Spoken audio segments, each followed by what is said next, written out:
but ready to go. Not rusty, but ready to go, as I said. And we have some things to celebrate. Now, I bet most of you tune in right now expecting that your fearless host will gloat, no doubt, over a prediction made well over a year ago, and once again showcasing the kind of football acumen you've grown to expect over the years of listening to the JCS. But that's not what we're going to lead with. We're not going to lead with my correct prediction of Brian Courtney making the switch from tight end to linebacker, where I thought he was a better fit from day one. No, we'll save other parts of the show later on to do that, in which I will discuss at length that prediction. And I'll note just that the guys from Seminole Headlines are lucky that they're not here. That is, I told them their time was coming. And when the fateful day occurred that the switch was made, they would hear about it.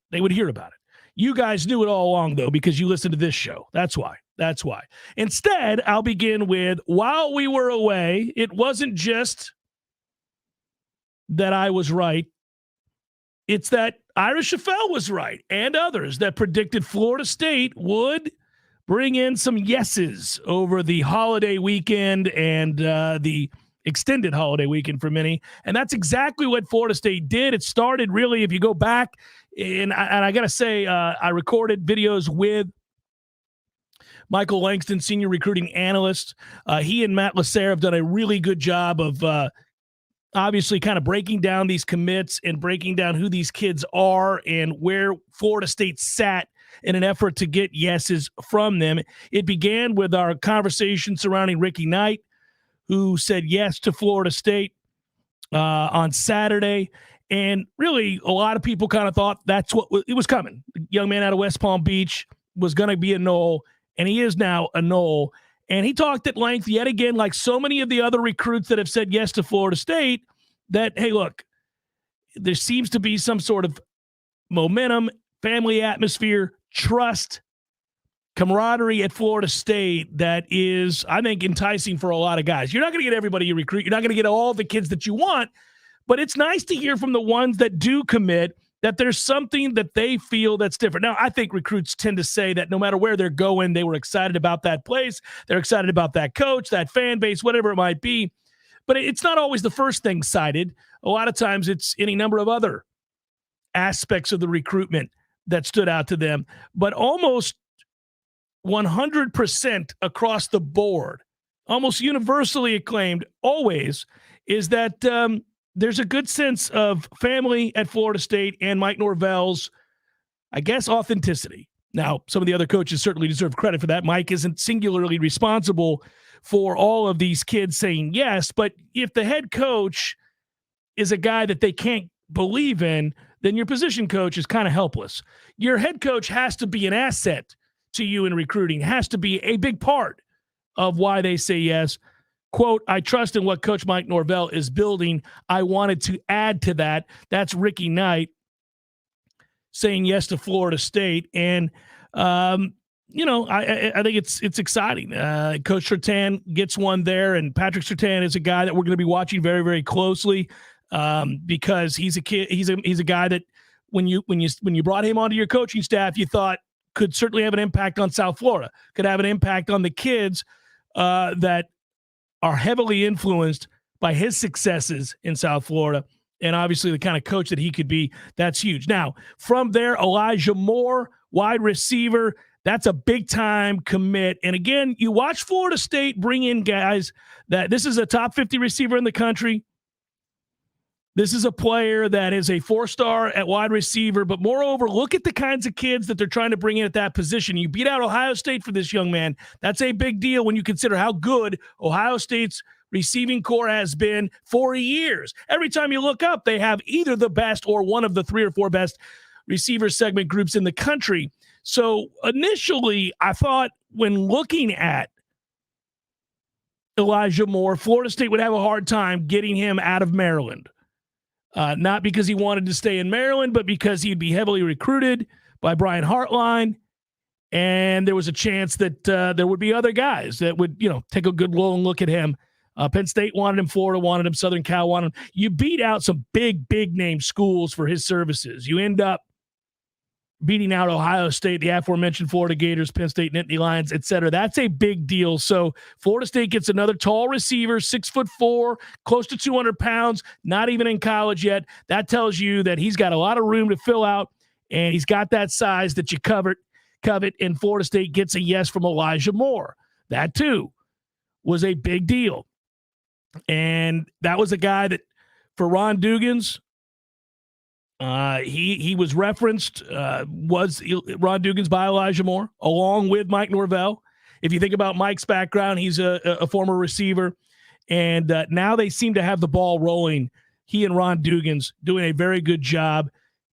A lot of credit to Ron Dugans, who I criticized, I feel fairly so, for his efforts prior to a couple of years ago, where we were beginning to wonder whether or not he was going to be able to lure even. And I get that people say, hey, Jeff, how many people were going to say yes to Florida State when the state of the program was what it was? You can't just blame him. Yeah, it's your job, man. That's kind of part of it. Like, I'm sorry, when you are on a staff that is seeking to turn things around and the losses have mounted and the reputation has suffered, you have to have people that can overcome that and get yeses from players. And so, while it's harder to do when you're not winning, it's harder to do when your offensive line's not very good and the offense hasn't found its rhythm yet. It's harder to do when the proof of concept isn't evident to all who watch your games. But that's what you're paid so handsomely for. You got to find a way. And so my criticism of Ron wasn't about the person, Ron Dugans. It was about the recruiter, Ron Dugans. Ultimately, all of the criticism falls at the feet of the head coach when things go poorly. So that's a given. You can go up the ladder from there. But then now look at where we are. This is part of a theme, part of a theme throughout the summer, part of a theme that has me pumped. Because if you think back, I actually had a little fun before the show this morning. I was reading an article, and it took me down this rabbit hole.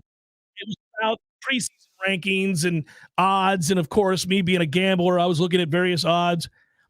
And I'll get to some of that. There's a bunch of, it's list season, everybody. But I will tell you that BetMGM released their college football playoff national championship odds. And you can find those at On3. But I went through and looked at those numbers, and Florida State comes in at number 8 at plus 1,800. And obviously they cite Jordan Travis being back after a tremendous season and how Mike Norvell has the program on a steady incline.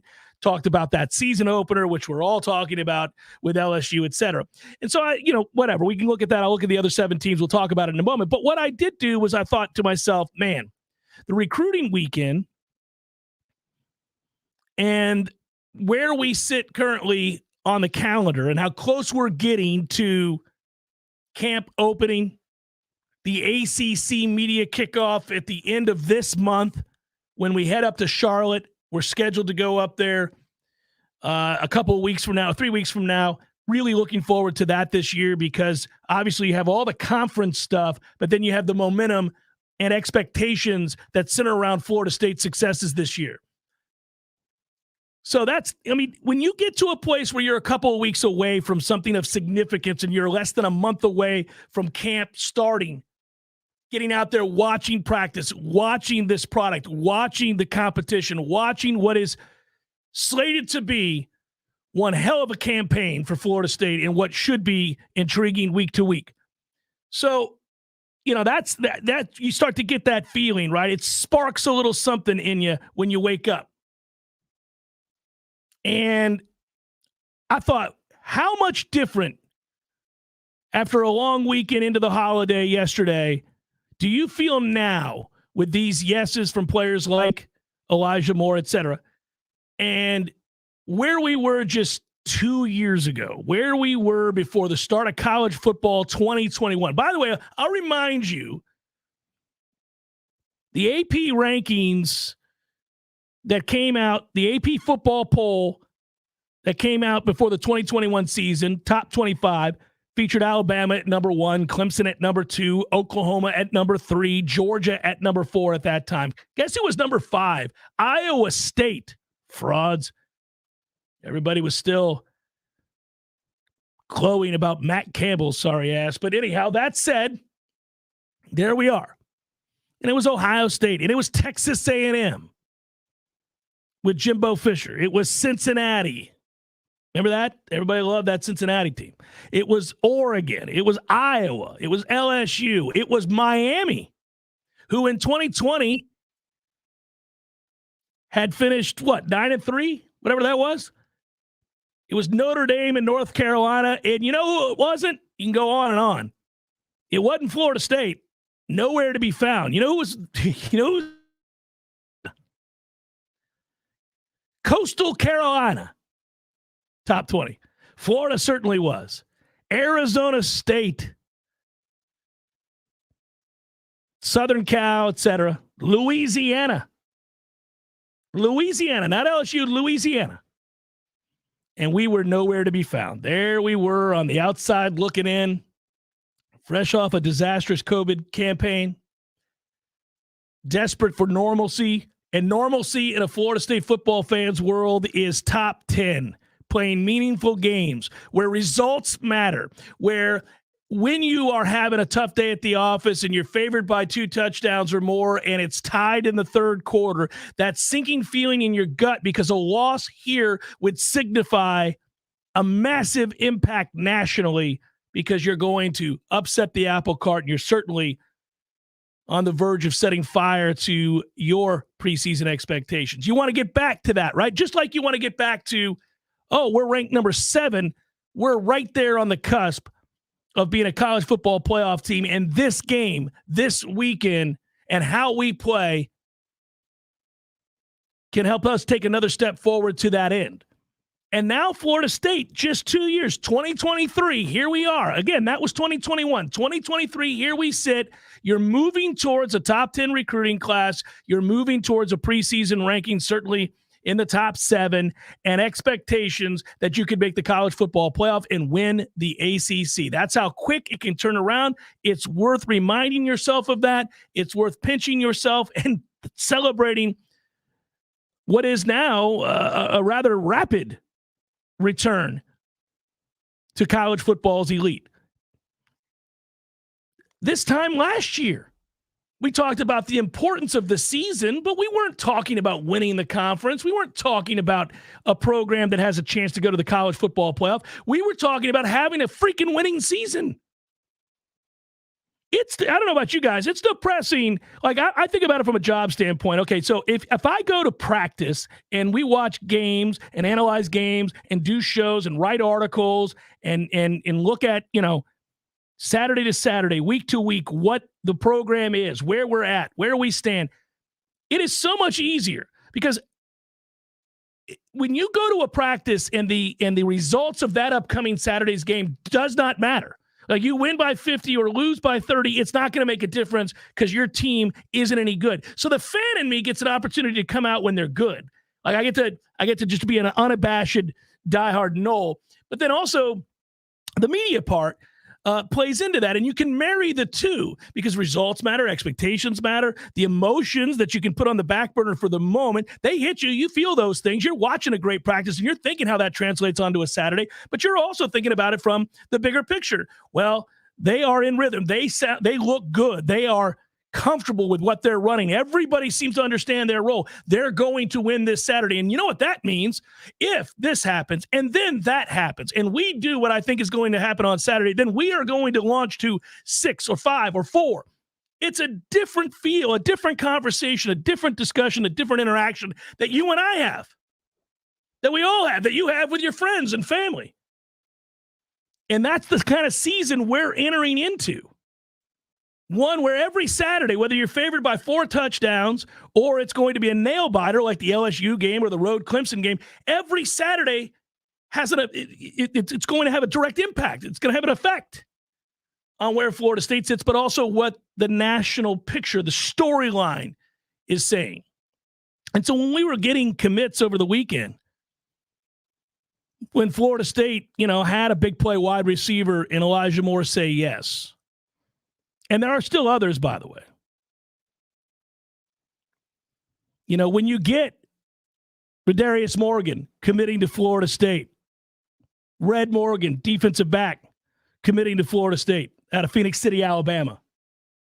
When you get that kid and you get the receiver and you think you're going to get the offensive lineman here in whatever that's going to be, a week, 10 days, and you start thinking about that momentum, and there's still more that's going to happen at the end of July as we get towards those and just finish up those aforementioned ACC media kickoff days there in Charlotte. Everything is primed. Everything is ready to go. As for the odds and what they're thinking nationally, I mentioned it's list season, number season, projection season. I'll go over some of those that came out over the weekend as what others are thinking Florida State will do this year. Give you my thoughts on that as well. Jeff Cameron Show, 93.3 Real Talk Radio, Warchant TV. You worked hard all day and are settled in for a little downtime by relaxing in your hammock located in a nice shady spot in your beautiful North Florida backyard. Then one gets you, then another, and another, and another. Mosquitoes have you sprinting to the back door, and you just pray none get inside as you open it. That's pretty much the story here this time of year. Mosquitoes are ruining our time in our yards. They're pretty much taking over when the sun starts going down. Paul's Termite and Pest Control has an inexpensive solution to this persistent problem. Paul's has a program which treats the grounds, flower beds, shrubs, and standing water. Paul's program controls mosquitoes year-round, which means you can take back control of your yard. Not only are mosquitoes a physical irritation, they also pose potential health risk to people and pets. Enjoy your yard again, mosquito-free. Call Paul's Termite and Pest Control today for your free consultation. For the elimination of any pest, call Paul. We'll get them all. Visit Paul's online at callpauls.com. Callpauls.com. Discover seasonal sensations full of passion and flavor at Café de Martín and El Bar, a one-of-a-kind culinary and cocktail concept created by classically trained chef Martín Araujo. This summer, escape to your own Peruvian paradise in the capital city and experience handcrafted, colorful, refreshing cocktails like the Chilcano de Maracuyá, made with authentic pisco, mixed with lime juice, passion fruit, a splash of ginger ale, and bitters. Or enjoy a classic pisco sour, made from grapes produced in the nutrient-rich lands of Peru. At Café de Martín and El Bar, everything is handmade from fresh ingredients con amor y pasión, with love and passion. From the moment you open the doors, you're immersed in the culture and transported to Tallahassee's only upscale Peruvian culinary experience, full of surprises with every dish and every drink. It's Café de Martín and El Bar on Capitol Circle Northeast in the Esposito Shopping Center. Open Monday through Saturday for lunch, happy hour, and dinner. Online at cafedemartin.com. Hey, no fans, our partner ISF Inc. is a national management and IT consulting firm located right here in Tallahassee, Florida, solving the future for state governments through strategy, process, and technology. As a trusted advisor for state governments, ISF knows the importance of defining a clear and detailed strategy. Our friends at ISF can help your organization create a strategy that sets you on a path to success. ISF, your vision plus our expertise brings your brilliant ideas to life. Visit ISF.com to learn more. ISF, solving the future.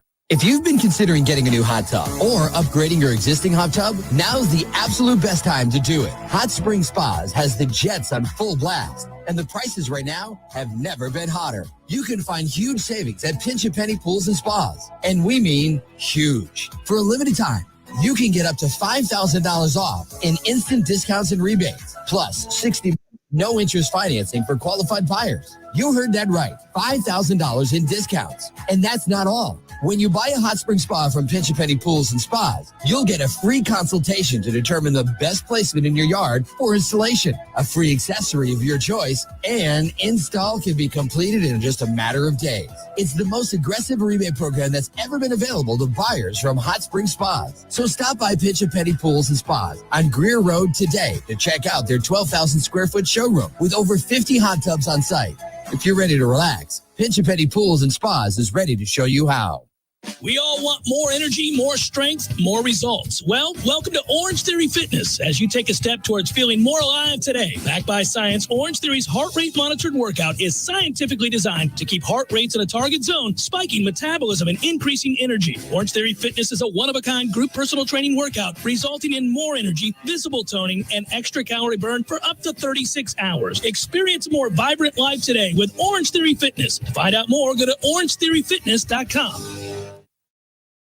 The Jeff Cameron Show is a production of the Warchant.com Multimedia Network. Check out Warchant.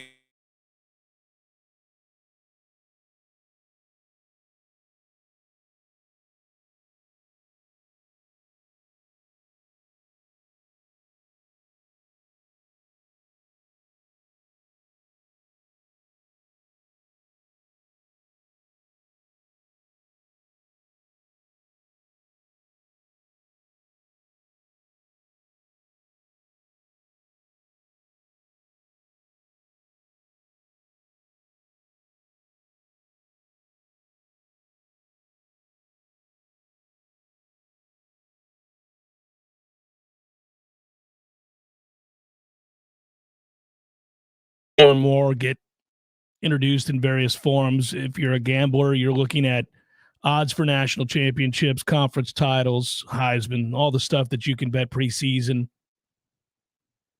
evidence that leads you down a path or perhaps a hunch. There are updated college football playoff national championship odds that were released by BetMGM over the weekend. Actually, yesterday, I think it was. Georgia at plus 220, of course, going for a three-peat. It's never been done. Be interesting to see there. Alabama at plus 600 seems like a better value. Ohio State at plus 700. Michigan at plus 900. It feels weird whenever you see that because you don't believe in Michigan. You don't. I know you don't. I don't even think Michigan fans do. Yet they're coming off of back-to-back college football playoff appearances. I think the way they lost to TCU, you're kind of like, yep, that's about right. You threw away the thing you gained. You go to Ohio State. I mean, J.J. McCarthy gets a win for the ages, right? Dude will be set in Ann Arbor the rest of his life. And you get that win, and you lose to TCU. And it's kind of ugly the way that it happens. It was weird. It's a mess. But back-to-back playoff appearances is what it is. So they're top 5 on this list in plus 900. LSU ahead of us at plus 1,200. Now, look, they were in a similar boat at the end of last season in that I think a lot of people kind of looked around at one point, FSU had lost 3 straight and then ended the year. Win. Got on that kind of a roll, and people began the buzz regarding Florida State. LSU didn't do it the same way, but what they did do in losing that game to us was rally and begin to believe and buy in. And when they did, to the tune of winning the West. And you bring back Jaden Daniels. And they filled some holes on that roster for sure in the transfer portal.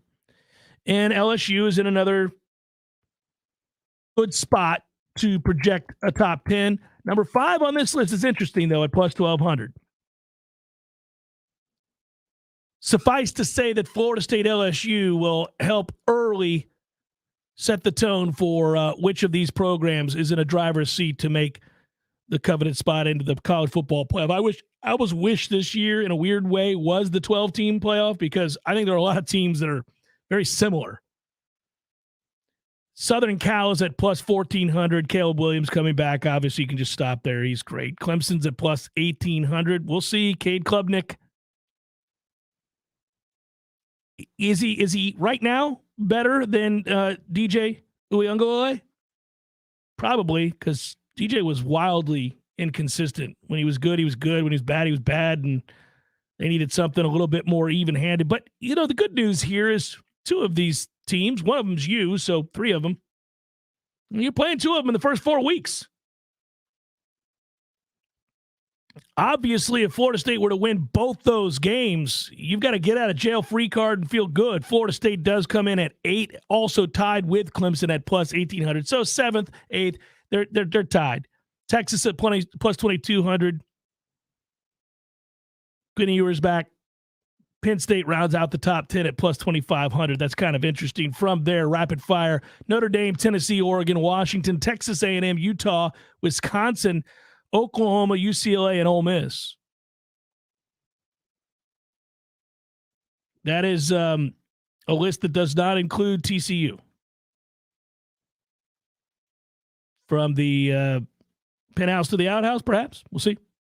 Obviously, some teams in there, too, that would have been in there that you would have thought had a chance to perhaps certainly crack that top 20 list. For example, Wake Forest would have been, but transfer Sam Hartman. All that kind of stuff. So that was one Bet MGM.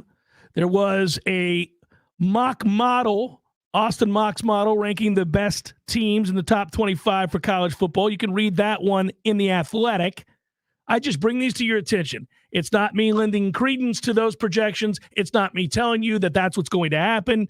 It is just a heads up if you want to go read how it is others are talking about Florida State and their methodologies. So there's a model in play here in which he takes play-by-play data from every game, factors in returning production, recruiting rankings, and transfers, the usual methods for ranking teams and players and coaches. Some of it is obviously projections, but it adjusts as the season goes along. In this case, his preseason top 25 has Georgia 1, Alabama 2, Michigan 3, Ohio State, Penn State at number 5. Come on now. What are we doing here? LSU at 6 raises the eyebrow. Then it's Tennessee, Texas, and Florida State, followed by Southern Cal rounding out the top 10. Take up whatever issues you have with Austin Mock. I suppose it's rather, if you just think about these rankings, if you go through that top 25 list that he has, the SEC has 4 of the top 7 spots. The Big Ten has 3 of the top 5 spots. The top 25 includes 18 teams that finished in the preseason AP top 25 poll. 2 teams in the top 25 didn't make a bowl game last year. That'd be Auburn and Texas A&M. TCU, as I said, was not included, despite making the national title game the last year. And by conference, it's 9 for the SEC, 6 for the Pac-12. Okay. Big Ten 4, Big 12 3, ACC 2, Independent 1. The reason for no TCU is they went 6-1 in one-score games last year. Throw in the fact that Max Duggan, Quentin Johnston, amongst others, are now in the league, in the NFL, and that's why they're not there. You can look and wonder about Texas A&M. I think you're seeing this offseason that there are a ton of differences between experts and those opinion makers and, analysts that say, hey, I think A&M's going to bounce back. They got too much talent. There's no way. Now they've got some stability at quarterback, et cetera. The polar opposite is true for a lot of other people who look at that program and say, man, this feels like it's about to go off a cliff.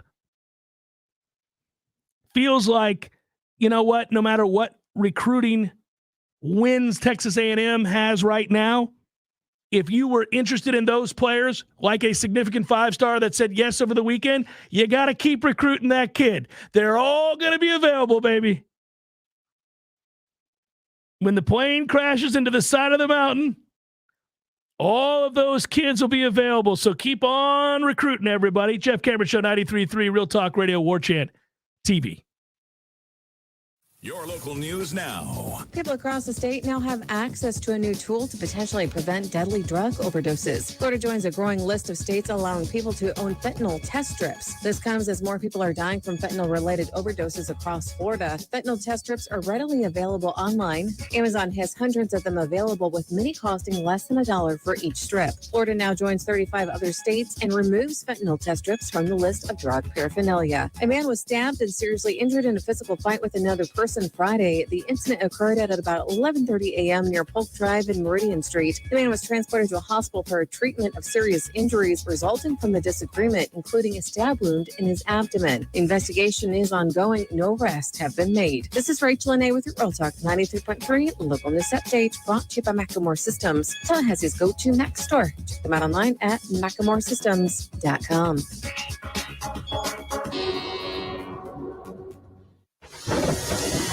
This is meteorologist Paul Trombley with your Real Talk 93.3 weather update. Cloudy skies with a few peaks of sun this afternoon with scattered thunderstorms likely. High of 93, westerly winds 5 to 10 miles per hour.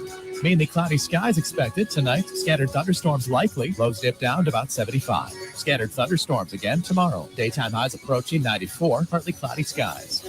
This report is brought to you by the Lawn Johns. For all your landscaping and lawn care needs, visit thelawnjohns.com. Right now, 92. Someone who thought texting was a better idea than stopping for a traffic light slams into your rear bumper.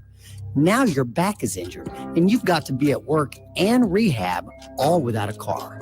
I'm Jimmy Fasig at Fasig Brooks. We hear stories like this every day. You shouldn't pay for someone else's mistake. Call us at 850-777-7777 and we'll make sure you come back stronger.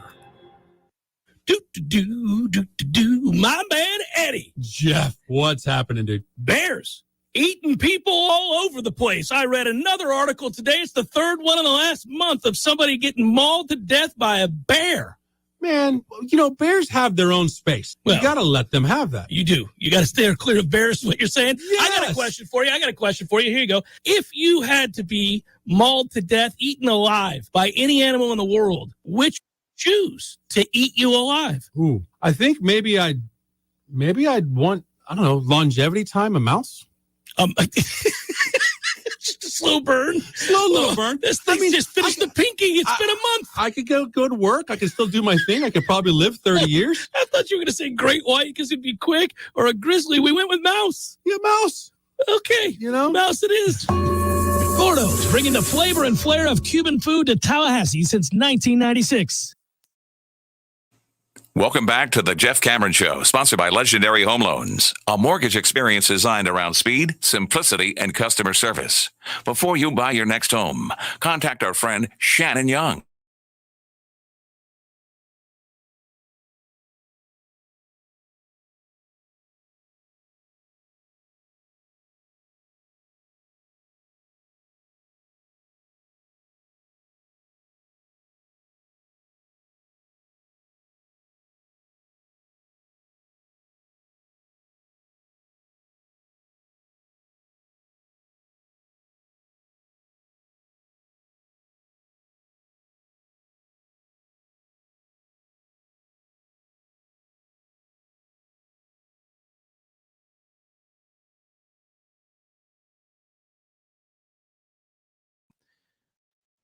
But the University of Florida is getting set for a makeover, an overhaul that's going to cost them somewhere in the neighborhood of $400 million as they seek, quote, a multi-generational solution for an aging stadium. There in Gainesville, they announced plans to hire an architect for the design of a revamped Florida field, et cetera. Scott Strickland, the AD there, talked about it's a little premature on the final cost, all of the things that they want to provide for fans. And in the effort to transform the game day experience while maintaining, what he says is the home field advantage, et cetera. They don't want to work within the confines of, say, a Band-Aid, but rather something that is going to work for all the generations moving forward and the season ticket holders currently.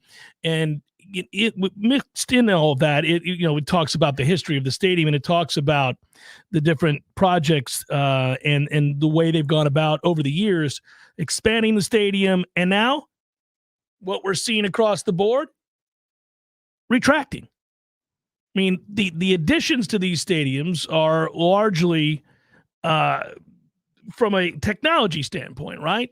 There's some sightline stuff, but a lot of the stuff is just about technology, the ease with which you watch a game and that you experience a game. And that brought me back home to Tallahassee and thinking about Doak Campbell Stadium and how it is that, and we continue to harp on this. I thought that the Strickland quote that was applicable here and applicable across college football or really professional football or any sporting event that you might buy tickets to or seek to spend a day enjoying. It's the service business. You have to create experiences. You got to have you got to have something that resonates with folks as they walk out of that stadium, that they were able to enjoy every aspect of their experience. And that would include getting into the stadium, leaving the stadium, the Wi-Fi when you're in the confines of the said stadium. But you know what they're doing is they're taking 100,000 seat stadiums, 98,000 seat stadiums, and making them 80,000 seat stadiums, 70,000 seat stadiums, and in some cases 65, 66. And one big reason for that is something else that happened over the weekend. And I don't know if you saw this, Director Matthew, but here you go, buddy. Just to let you know, the new 98-inch class Q80C QLED 4K smart TV is out. And your boy is on the hunt. Man, I curse some of my closest, dearest friends. I curse you all, sons of bitches, sending me texts over the weekend. Hey, did you see it? It's out. And it's beautiful. Take a look, Jeff. Don't mind if I do, guys. Clicked on it. Now, Matthew and everybody else, you can go to Samsung.com if you like. You can just roll on into your neighborhood Costco, wherever it is you like to purchase your 98-inch 4K QLED televisions, and find that carrot dangling and see how quickly it becomes an obsession. How the logical side of you says, you can't do it. What are you doing? You just bought an 85-inch television. You don't need another television. But you know how quickly your brain is able to satiate all of those wants and desires and concerns and creates ways for you to rationalize doing things you don't need to do? It happened. That's what this 4th of July weekend was about for me. It wasn't about independence. It was about a bigger television and how soon I could get my hands on it and justify it. The problem really is, in my case,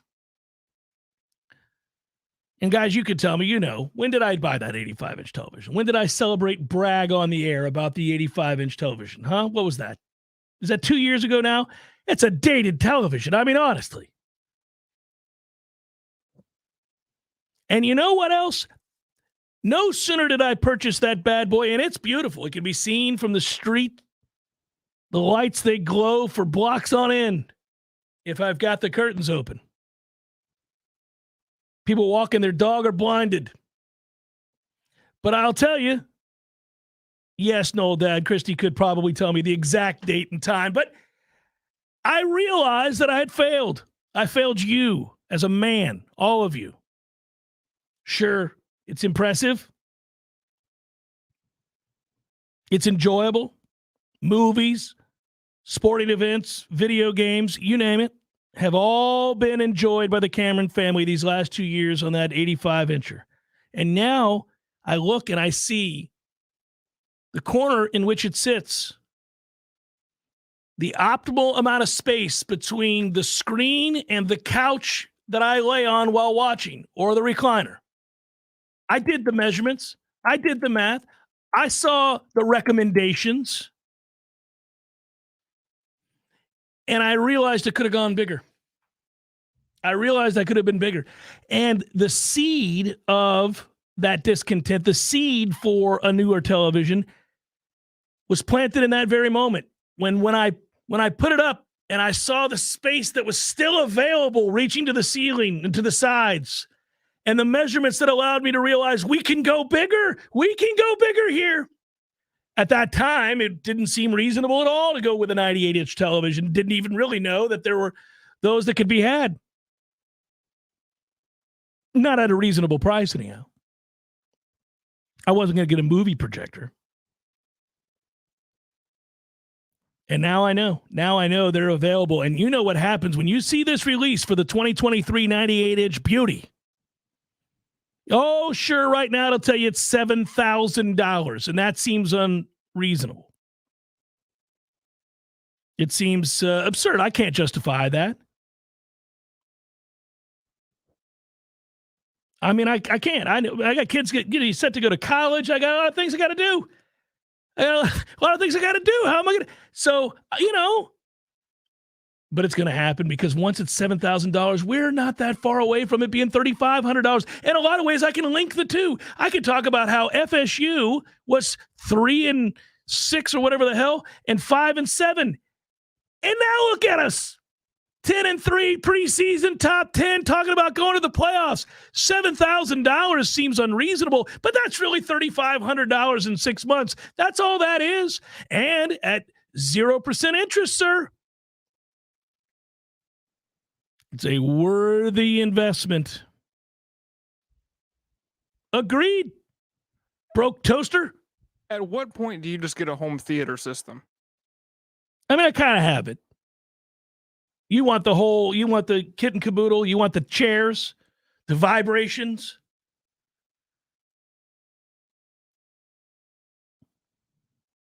Yeah, man, it's something.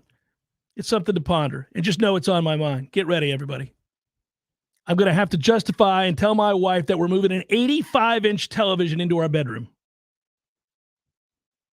which will set the room alight. She already loathes that I have a 55-inch television in our bedroom. She thinks that's ridiculous. And I'm like, this tiny thing bothers you, really? Look at that tiny-ass TV. We could have 85 inches in here. Don't be nasty.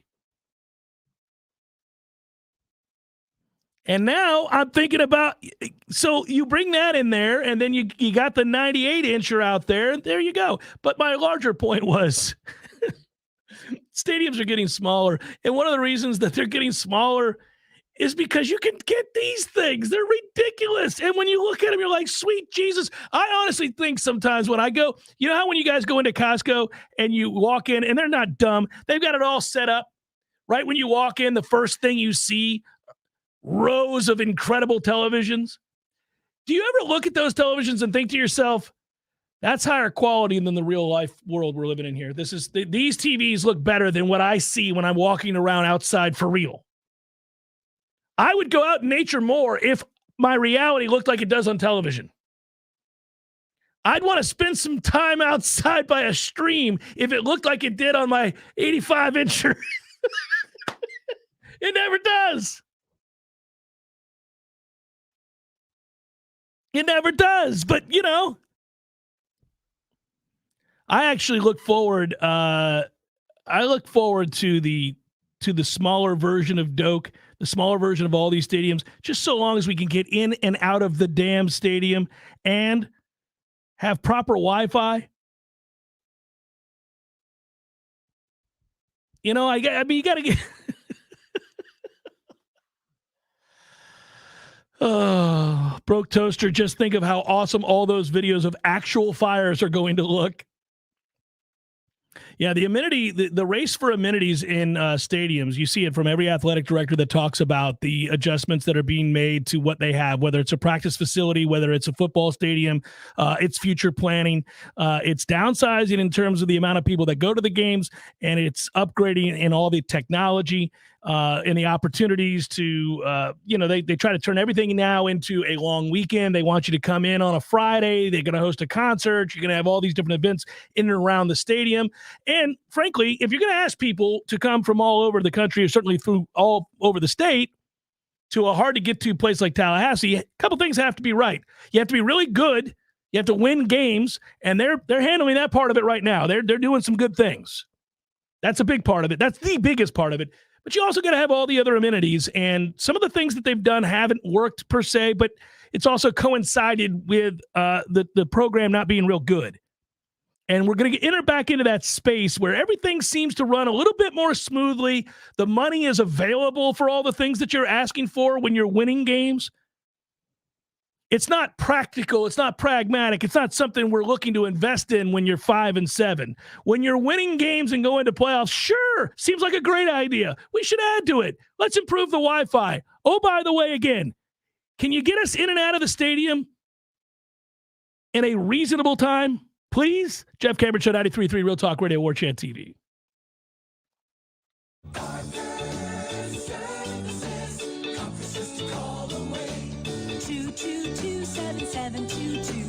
Heating and cooling is the job we do. Parker Services.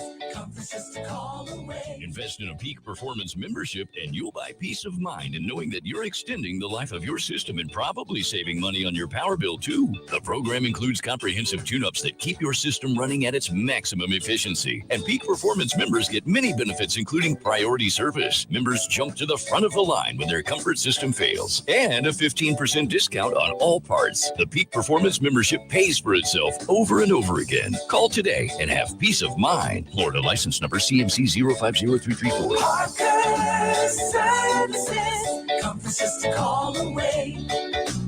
Parker Services, comfort just a call away. A cup of Joe, Java, Brew, Go-Go Beans, Brainwater, Liquid Lightning, Wakey Juice, whatever you call your cup of coffee, you're missing out if it's not Grassroots Coffee. At grassrootscoffee.com, you'll find an easy way to order the best roasted coffee beans available. It's very simple. Choose the blend you want and how you want it ground, and the bag you receive will have the date your beans were roasted and packaged on it, all written by hand and signed by the roast master himself. You'll know that's as fresh as it gets. You can get Grassroots outside of your house also at some of your favorite restaurants in town. Next time you're out to eat, try asking for Grassroots Coffee by name, because there's a good chance they will have it for you. And if you own a business, Grassroots Coffee has options to stock your break rooms with all the productivity powder your team needs. Plus, like some other options that you'll find at work, Grassroots Coffee actually is a part of our community. Hit grassrootscoffee.com today and get yourself a treat. Some locally owned, locally roasted, and locally loved Grassroots Coffee. Want a Zaxby's Big Zax snack meal for free? With free fingers, free fries, free Zax sauce, even free Texas toast? All you have to do is download the Zaxby's app. Did you download it yet? Woo, saucy! Zaxby's.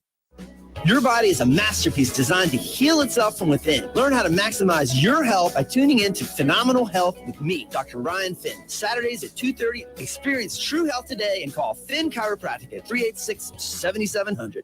There's fun to be had every night at the Corner Pocket. Take-home prizes on Trivia Tuesdays and Beer Bingo Thursdays. And kickstart your weekend with Martini Fridays. Plus, happy hour runs every weekday and game day specials every time the Noles take the field. Watch all the best games at the Corner Pocket's Vegas Wall, featuring 560 inches of flat-screen TV heaven. Oh, really? The best food, the best drinks, and the best place to watch all the games. Tallahassee loves the Corner Pocket.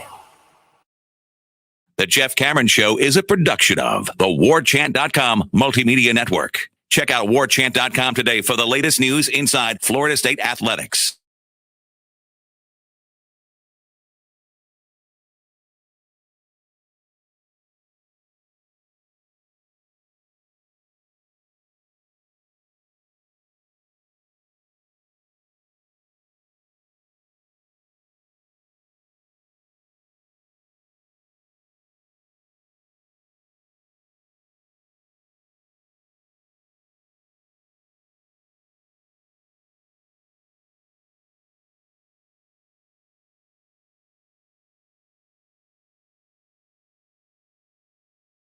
Tennessee have over 100,000 expanded, not retracted. Crowd noise equals wins and helps attract recruits.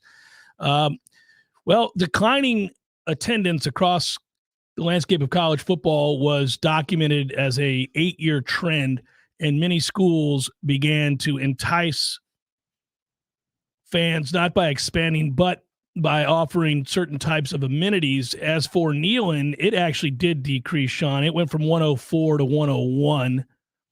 With their renovations, many others are renovating as well and getting smaller and adding amenities instead of more seats.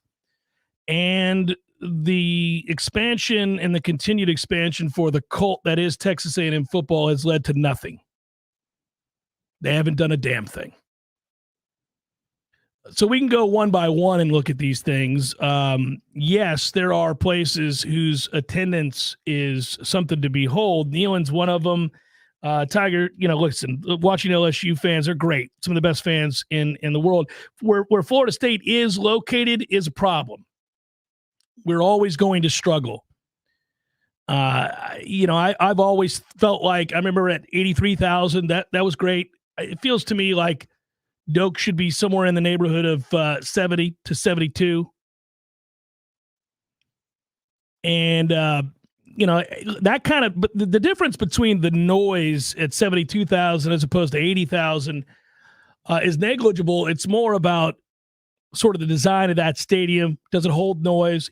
Part of the advantage that the Swamp had for a while was the way that it was added on to and engineered. You see that at Clemson as well. There are some huge stadiums, like at Michigan, for example, where they're 100,000 plus. And it's not loud. It's not loud. So we'll see. I mean, we're just talking about game day's experience as opposed to the insane draw of not having to deal with 100-degree heat, strangers who suck, and games against bums that you're going to beat by 50, as opposed to your couch, a cooler, and a 95-inch television that is crystal clear and the ability to watch other games. Now, you can never supplant the game day experience with fellow diehards in big moments. Like, I would never trade in what we had a couple of years ago. For example, the Miami game, the 4th and 14 conversion.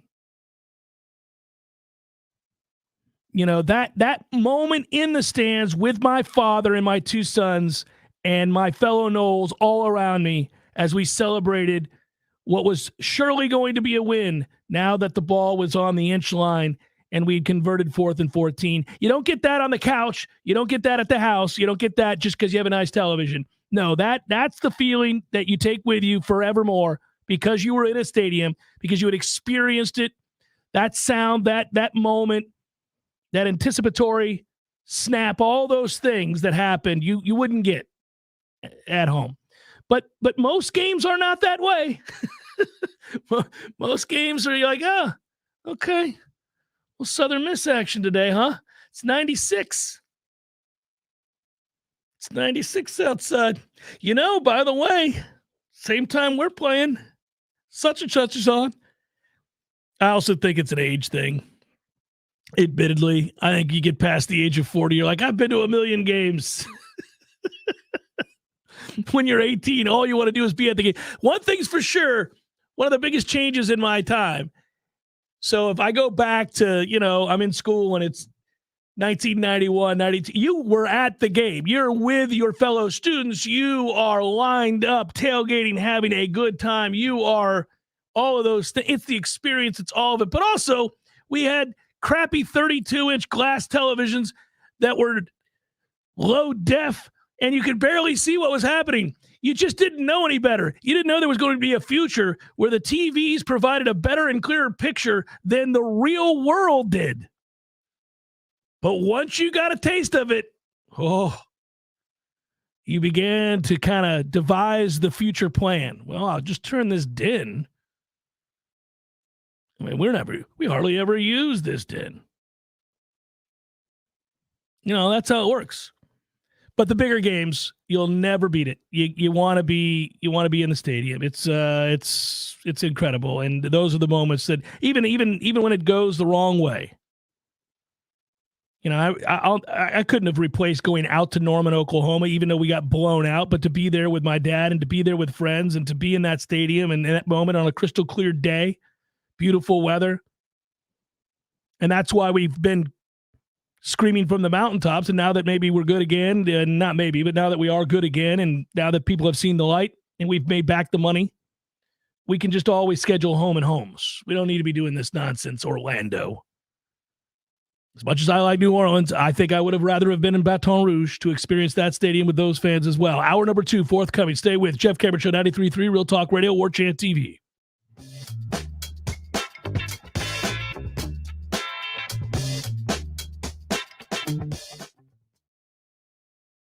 Live and local on Real Talk 93.3 WVFT, Gretna, Tallahassee. The latest betting odds and line movements from Vegas. This is your action update. Now here are your latest lines from our guys in the desert. Tampa Bay Rays baseball, they had a tough weekend. They lose on Sunday to the Mariners 7-6. They end up losing 2 of 3 in the series. Today is an off day. They are going to get back at tomorrow when they play host to the Philadelphia Phillies. It'll be Zach Eflin on the mound for the Rays. He'll enter the game with a 9-3 record and a 3.29 ERA. The Marlins have been playing some great baseball, but then they run into the Atlanta Braves over the weekend. They get swept in a 3-game series, losing on Sunday 6-3. Tonight they open up a series against the Cardinals. Braxton Garrett against Miles Michaelis, the pitching matchup. The Marlins are considered minus 120 favorites tonight, while the Cardinals pay out at plus 102. For the latest odds all the time, visit vsin.com. I'm Matt Pauley. This has been your action update on Tallahassee's Real Talk station, Real Talk 93.3. Your home is the place where you know your loved ones are secure. But the things that keep your home protected can't keep pests at bay. That's where RAID comes in. For 60 years, RAID scientists have worked to protect people around the world with trusted research, ingredients, testing standards, and product efficacy. RAID seeks to create a better future for all, especially the ones you love most. RAID, protection for all. 50% off everything is yours for a limited time through July 6th during the Endless Summer event at Banana Republic Factory. Celebrate the season with linen suiting, breezy dresses, timeless neutrals, and more. Only at your nearest Banana Republic Factory store. Attention small business owners. Did you know you may have overpaid your payroll taxes during COVID? A 10-minute call to Omega Accounting Solutions could save you thousands. Call 800-300-9ERC or visit OmegaTaxCredit.com.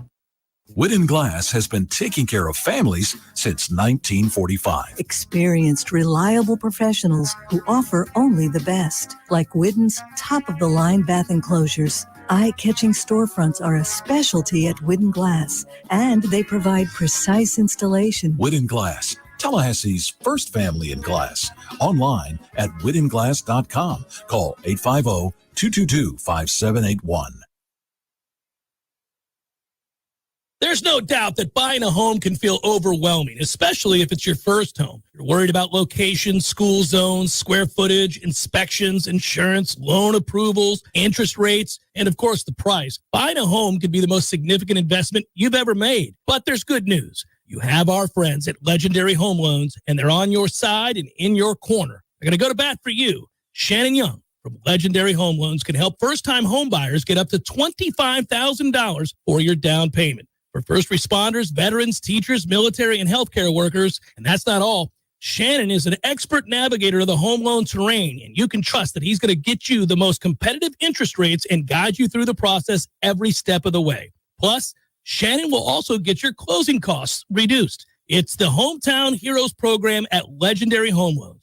Give them a call today, 844-FSU-LOAN. That's 844-FSU-LOAN. Or go to FSUHomeLoans.com and ask for Shannon Young. NMLS number 2270-146. We all want more energy, more strength, more results. Well, welcome to Orange Theory Fitness as you take a step towards feeling more alive today. Backed by science, Orange Theory's heart rate monitored workout is scientifically designed to keep heart rates in a target zone, spiking metabolism and increasing energy. Orange Theory Fitness is a one-of-a-kind group personal training workout resulting in more energy, visible toning, and extra calorie burn for up to 36 hours. Experience a more vibrant life today with Orange Theory Fitness. To find out more, go to orangetheoryfitness.com.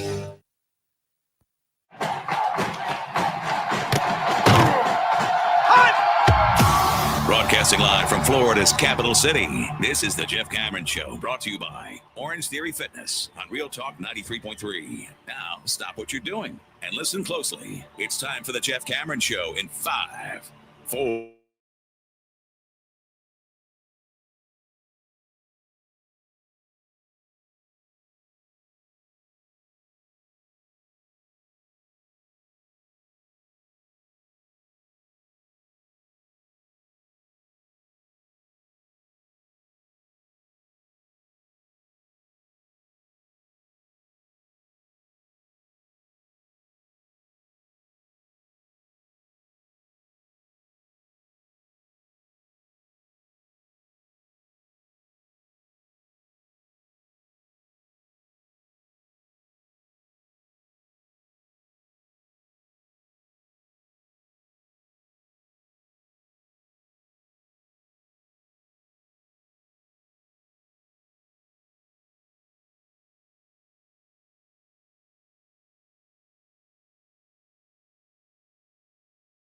Towards something, and something great as in Florida State football, and that's a good thing. I don't know if you read Ira Chaffell's piece on warchant.com regarding Destin Hill. He'll join us, I think, later this hour. We have to check out his – no, it's Wednesday. You don't have to.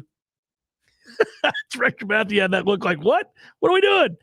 I was feeling like it's Monday. How many people feel like it's Monday? Yeah, it's not. It's Wednesday. You can look at it two ways. You're pissed that you had to go back to work and that you didn't have another day off, or you could be like, hey, it's all right. Wednesday, Thursday, Friday. It's quick. It's easy. Anyhow, his piece on Destin Hill, and this is funny because it kind of goes into where – so David Johnson, the running backs coach and recruiting coordinator who was his primary recruiter, talked about how Destin has said several times that, he wants to be on the field, like now. He wants to be on the field right now. And when he got here, I commented that right off the bat, hey, look, it's good to see he exists. Good to see that he's here.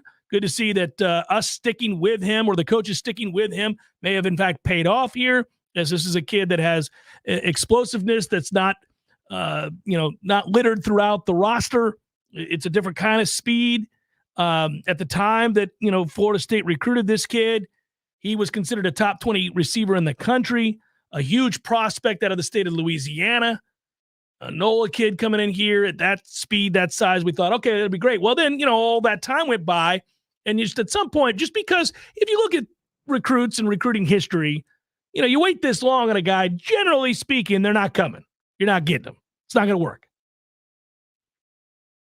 But when he arrived, I commented that he looked like he was in game shape. And he's a young guy, so I didn't expect that he would be slovenly showing up fat and, out of shape. But I didn't think that he'd look like he was on the cusp of competing.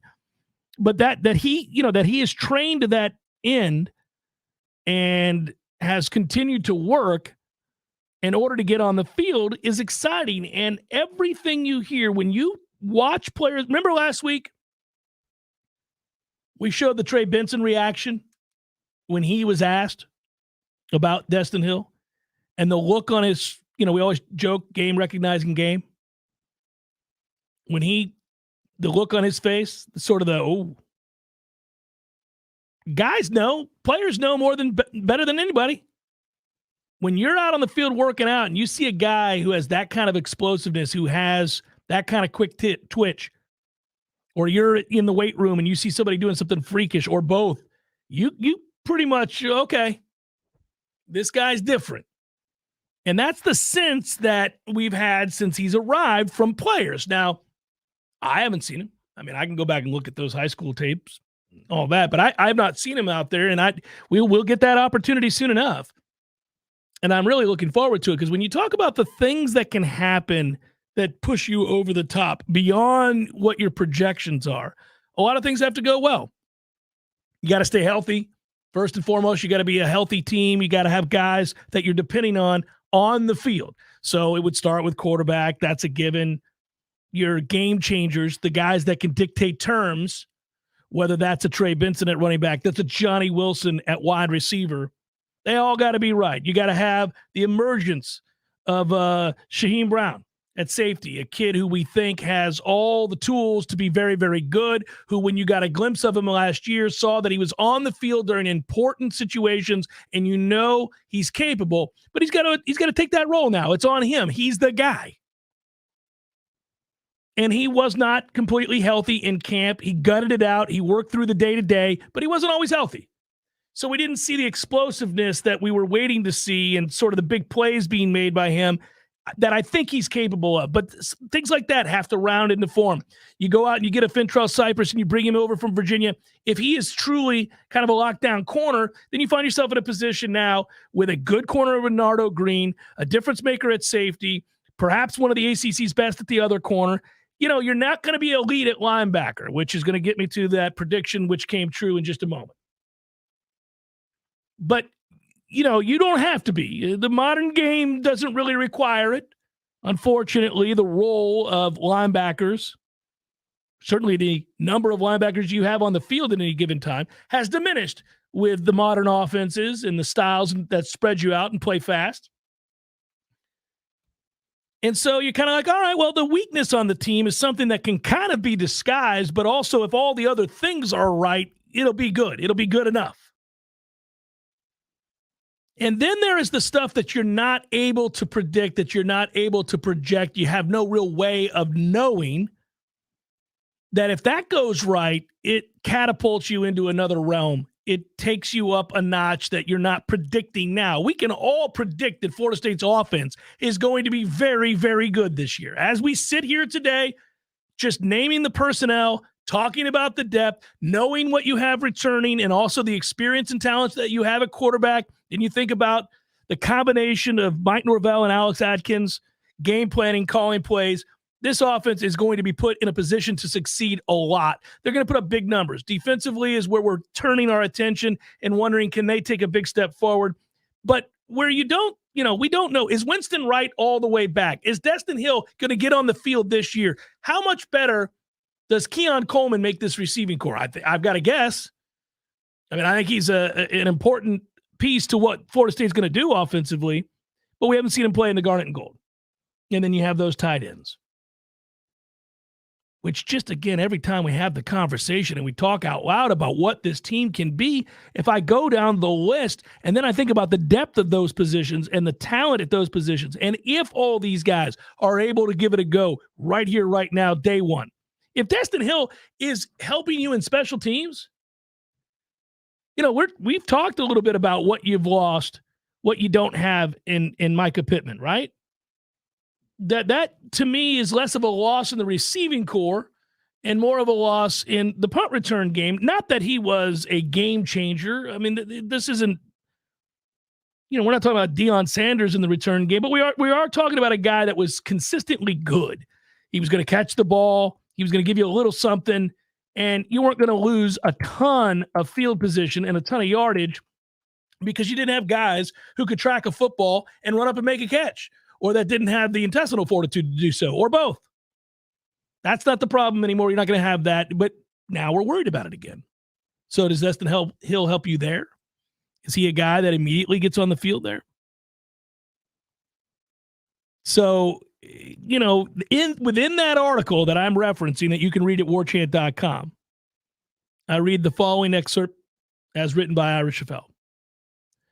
But what has seemingly impressed Hill's new teammates and coaches the most has been his desire to improve and his competitive spirit.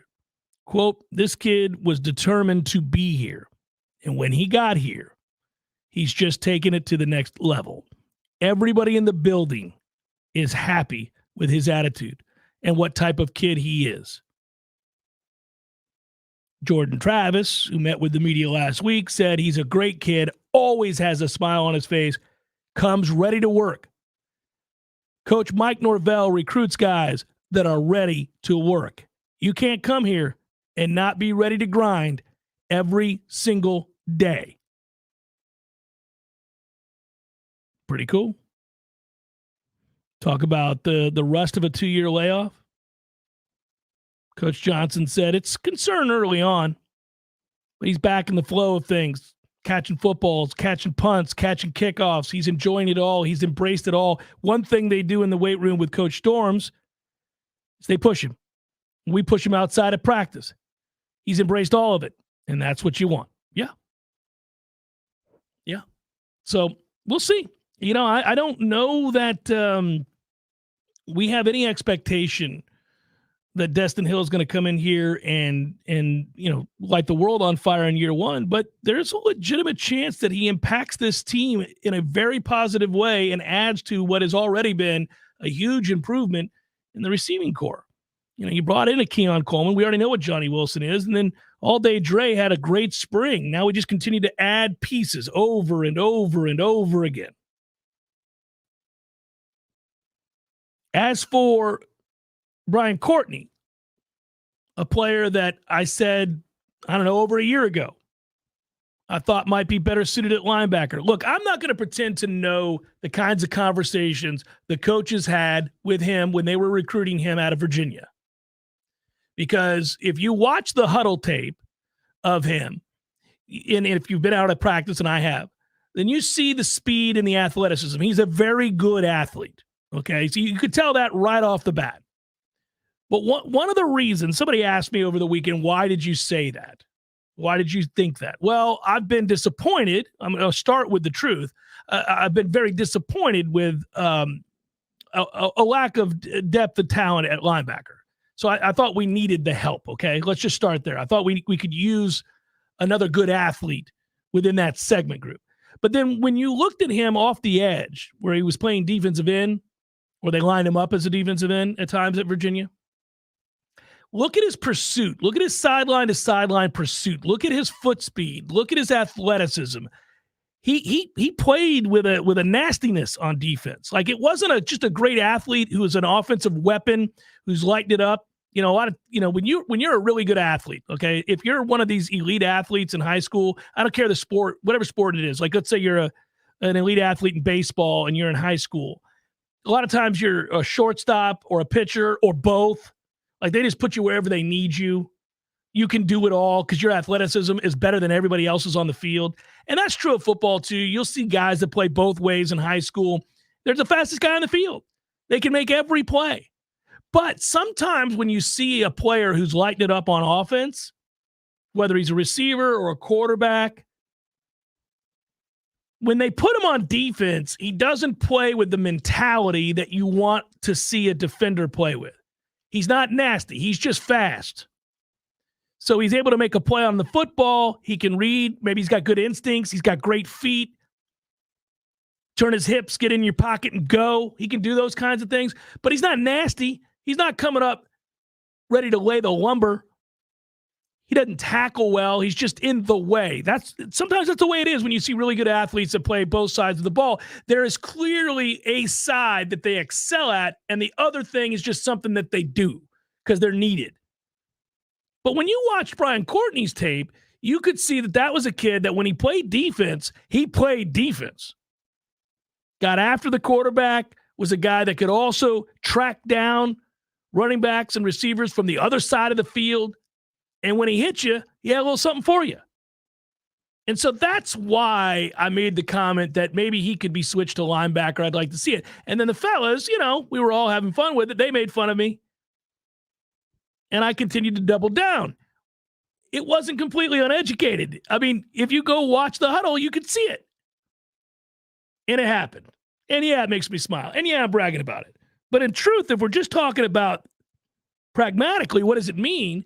I don't know how quickly he can translate. I don't know how quickly it happens to where he has an impact on the field. Like this year, it could have happened this year. Maybe one of the things that I think that what I really want to look at, all right, when we get out there, when this camp starts, all right. So I patted myself on the back, and now here we go. Let's move here. All right. Let's go to this part of it. I didn't say it because I thought I just wanted depth. I said it because I thought he could play. What will help determine that will be, can he cover? Can he cover? Does he have coverage skills?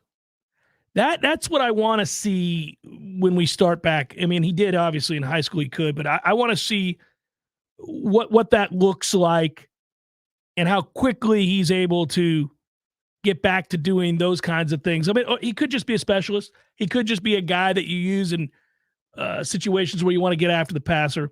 But he's a good size for a linebacker, and he's got good feet, pursued well, and had a little something to him when he tackled. So knock on wood that it happens. We'll see. I'm pumped to watch that transition. He's a hard worker, a really hard worker, as evidenced by all the times that I would see him staying after practice doing extra, okay? So if you have that in you, and you're the requisite size, and you're also athletic, and he is check, check, check on those lists, well then, yeah, man, why not? That's the next big step in watching this defense grow. Right now, you can be multiple on defense. I'm not saying because of Brian Courtney. I'm saying that like you've got talent up front now. You can give different looks. You can disguise. You can do different things. Your linebackers ought to be clean. They ought to be able to run free now. That'll make even average linebackers look really good. If you get you think about the depth of size and interior strength there with this defensive line, and then the two studs you have coming off the edge. And if these linebackers are able to play clean. Now, listen, football's war of attrition, as they say. We know it's true. Guys are going to go down. They're going to miss time. And this is where I watch Florida State in the transformation process. I watch where we're headed. The reason I said, and there are those that disagree, and that's fine. It'll all play out. We'll see it soon enough. The reason I said I thought Florida State was absolutely a contender to win the conference, thus would be a contender to go to the college football playoff, okay? Then, all right, well, if you're that close to being elite. Where I stopped short is I didn't phrase it in a way that I thought they were capable of winning the national championship. Somebody might say, well, wait a minute, if you get to the final four teams, you're capable. Well, TCU got there. I didn't really think they were capable of winning the national championship. I was surprised when they beat Michigan, not stunned because, I roll my eyes at Michigan a little bit. But we saw the difference in size and speed and strength and depth when they got in front of Georgia. That got shut down real quick. That got ugly. That got kind of it got sad where you just watched the play begin and end and you'd go, oh no, there's too much violence, too much size, too much speed, too much talent on the other side. Ultimately, we want to get to that place. We want to be spoken about the way that the 2013 team was spoken about. And where I put Florida State at now is not that. It's not that.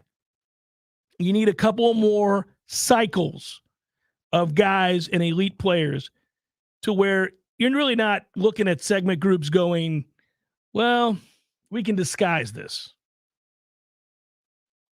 No team is without weakness. It's all relative, though. Is that weakness because you don't have, you're not three deep with 5 stars at linebacker or defensive tackle? You're just too deep? Is that's where you want to get to. But I think it's a good move, legitimately, seriously talking. I think it's a good move for Brian Courtney, and I hope he likes it. I hope he, obviously he's a good kid. He'll embrace it. I don't know that he has a choice. You think about what they've recruited at tight end, what's coming, what's already here when they brought in Bell and Morlock, and then Biscuit's already in place, and Biscuit's good, guys. So, you got those 3 guys that are going to eat up the lion's share of snaps, and then you got to figure how much time was Brian Courtney going to get? How much was he really going to get there? He could do you, I think, better, he could be a more impactful player, at linebacker than at tight end. It's Jeff Cameron Show, 93.3 Real Talk Radio, Warchant TV. Seasonal sensations full of passion and flavor at Café de Martín and El Bar, a one-of-a-kind culinary and cocktail concept created by classically trained chef Martín Araujo. This summer, escape to your own Peruvian paradise in the capital city and experience handcrafted, colorful, refreshing cocktails like the Chilcano de Maracuyá, made with authentic pisco, mixed with lime juice, passion fruit, a splash of ginger ale, and bitters. Or enjoy a classic pisco sour, made from grapes produced in the nutrient-rich lands of Peru. At Café de Martín and El Bar, everything is handmade from fresh ingredients con amor y pasión, with love and passion. From the moment you open the doors, you're immersed in the culture and transported to Tallahassee's only upscale Peruvian culinary experience, full of surprises with every dish and every drink. It's Café de Martín and El Bar on Capitol Circle Northeast in the Espositos Shopping Center. Open Monday through Saturday for lunch, happy hour, and dinner. Online at cafedemartin.com. When some slithery, slimy something shows up uninvited in my home, I want it gone. Now. Not next Tuesday, not tomorrow. Today. Pretty sure I'm not sleeping knowing that thing is crawling around in my house. That's why I call Paul's Termite and Pest Control. Here in Tallahassee, Paul's guarantees same-day service if I call before 1. Ants, roaches, mice, wasps, fleas, whatever it is, Paul's responds with guaranteed same-day service. Pretty sure I've never heard that from any other pest company. Guess that's an advantage to being a locally owned and operated company like Paul's Termite and Pest Control. They're here and make things happen fast. We at Paul's know when you have some pest pest or rodent in your home, you want it out now. That's why in Tallahassee, we guarantee same-day service. You call us before 1, we'll be there before 5, guaranteed. That's our commitment to you. The health and protection of North Florida friends and neighbors is the reason we love our jobs. For the elimination of termites or any other pests. And a greener lawn, too. Call Paul's. We'll get them all. Learn more at callpauls.com. Now go call Seminole Glass. They'll get on the road and get it done fast. Your local family-owned glass company, serving the Big Bend for over 15 years. At Seminole Auto Glass, we care about your safety. Insurance will send you wherever it benefits them, not the quality of service. There's a difference in auto glass companies. Trust your local auto glass experts. Seminole Auto Glass. They handle any kind of broken glass, and you know who they are. Better call Seminole. Someone who thought texting was a better idea than stopping for a traffic light slams into your rear bumper. Now your back is injured and you've got to be at work and rehab all without a car. I'm Dana Brooks of Basic Brooks Law Offices, and we hear stories like this every day. You shouldn't pay for someone else's mistake. Call us at 850-777-7777 and we'll make sure you come back stronger. Hey, this is your stomach speaking. It's time to eat again. We met deadlines and closed out the workday like a boss. The last thing you want to do is cook dinner. Even worse, pick up any fast food garbage. We need something good, something local. We need foodiestakeout.com. An all-star lineup of local spots like Smitty's Tap House, El Jalisco, Terry's Cafe, Hangar 38, Metro Deli, and more. It's so easy. Just choose pickup or delivery, and let's eat the good stuff. I'm growling already. Visit foodiestakeout.com. We all want more energy, more strength, more results. Welcome to Orange Theory Fitness. As it's feeling more alive today. Backed by science, Orange Theory's heart rate monitored workout is scientifically designed to keep heart rates in a target zone, spiking metabolism and increasing energy. Orange Theory Fitness is a one-of-a-kind group personal training workout, resulting in more energy, visible toning, and extra calorie burn for up to 36 hours. Experience a more vibrant life today with Orange Theory Fitness. To find out more, go to orangetheoryfitness.com. Welcome back to the Jeff Cameron Show, sponsored by Legendary Home Loans, a mortgage experience designed around speed, simplicity.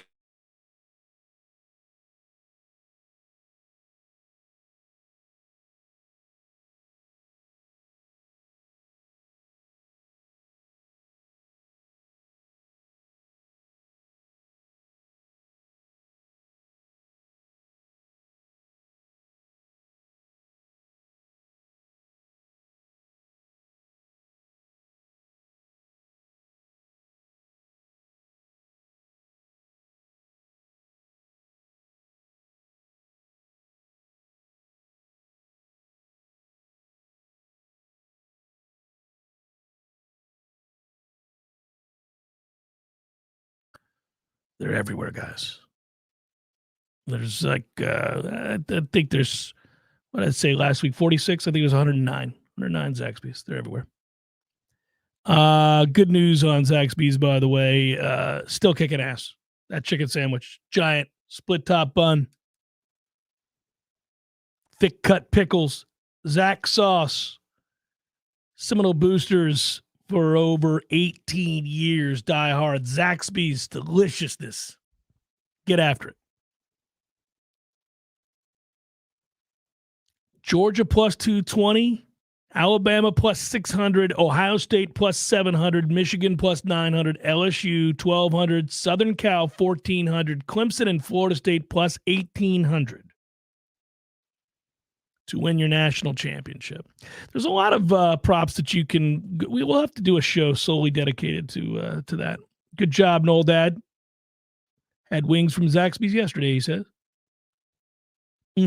Matt C., thanks for listening over in Iceland. I appreciate it. I am, however, going to ask that you refrain from telling me that it was 48 there yesterday. Nice. I nearly died of heat stroke last week. Played a round of golf at 2:20 in the afternoon. And you might say, what dumbass schedules a tee time for 2:20? I didn't schedule it. I was merely included. It was a family event. I wasn't going to say no. I thoroughly enjoyed it. But here's how I found out that I almost died. The next morning, we did a brunch. during that brunch, I get told, hey, the kids want to play basketball. Let's go out and play. Okay. So we're playing around, having a good time. My son asks that I do a reverse layup. He's doing this spin-it-do thing. I'm like, sure. My pride is not going to allow for that. I'll do it. I can easily do it. And I do it. Upon landing, both calves, whoa, lock it up. Both of them. I could feel them roll up my leg. I thought I was dead, Matthew. Thought I was dead. Fell into the yard like an ass. Thought my knees were gone. I thought it was all over. But it was just my muscles saying, hey, man, we are depleted. We were outside for 4.5 hours yesterday. And, you know, you have the post-round beer, which is not a good idea. Maybe that becomes 2 instead of water. I thought I had drank enough water. Clearly, I had not, and my calves let me know on that reverse layup, you have not, sir. The kids did laugh, Zyler. They all laughed. Everybody laughed at me. Once they thought that I didn't have, you know, once they realized I hadn't blown an ACL, I said some words that my neighbor. So I don't know if I've ever told you this, guys. My neighbor is a pastor. This is the same neighbor that has seen me do some crazy things and heard me say some things. Like when it's cool weather and nice outside, we talk about that 85-inch television. I get that crosswind going in the Florida room where I open up both doors. Maybe that's a crucial 4th and 1 that wasn't converted. And maybe your host says a little thing and then realizes immediately, ooh, wonder if he's out. Oh, he is outside. Okay. All right. So that can happen. But this was one of those where I think he would have forgiven, as both the calves just locked it up on me and I was rolling around. I had to, you know, that's when you find out you can stretch better than you realized. I was able to lean forward, grab both toes, both, you know, for both feet, the tips of my toes, and pull back instantly. I didn't even know I could do that, laying on the ground with the greatest of ease. Yeah, I do. I got to figure it out, man. That's the number one thing about aging. Cramps. Just cramps all the time. Just cramping. No reason. Walking around. Oh, look at that. My right ass cheek is cramping. No idea. I think I just operate at a complete deficit at all times. My passion for coffee and love of beer, I really think that's what happens. It's like the combination of those two things guarantee that at any given time, I could have had 47 cups of water. Makes no difference because I'm trying to undo years of caffeination and in beer. And it's just the body's like, no, man, we're never all right here. Stop doing all that stuff. But it was, you know, calves are still sore. Still sore. But we ended up having a water balloon fight. And that brings me to the second part. Still got it. I'll whoop your ass in a water balloon fight. I'm firing bullets off of faces. My youngest son was so mad at me by the time we got done with that game. We had kind of a capture the flag game going where you had the football in the middle of the yard. We had 3 family members on one side of the yard, 3 family members on the other side of the yard. The kind of fun and games we got going on at the Cameron household during the holiday weekend. And then here you go, right? So you got 3 on 3, and then big old buckets full of water balloons, hundreds for each side. Now you're only allowed to take 3 per person, and you had to run and go touch the tree. Then you go to the middle to try to grab the football and bring it back to base. They had to go run and touch the basketball goal. Then they can run to the middle. It's equidistant. Here we go. Let's get it on. This is post-cramps, Matthew. You think I'm going to miss out on a water balloon fight? Hell no. So, you know, I don't hit my kids. I've never hit my kids. There's a lot of pent-up frustration. Here's the opportunity. All the times. So we got it on. And Clark was bold. He wanted to effort. Oh. Well done if you're in the chat. Once you're hit, you got to go back to base. So you're kind of frozen. It's like paintball. So you can't just stand there after you've been hit and keep throwing. You're done. You got to go back to where you get the water. You're effectively out of the game. Somebody's going to win the football before you get a chance to get back in the game. And so I was just sniper.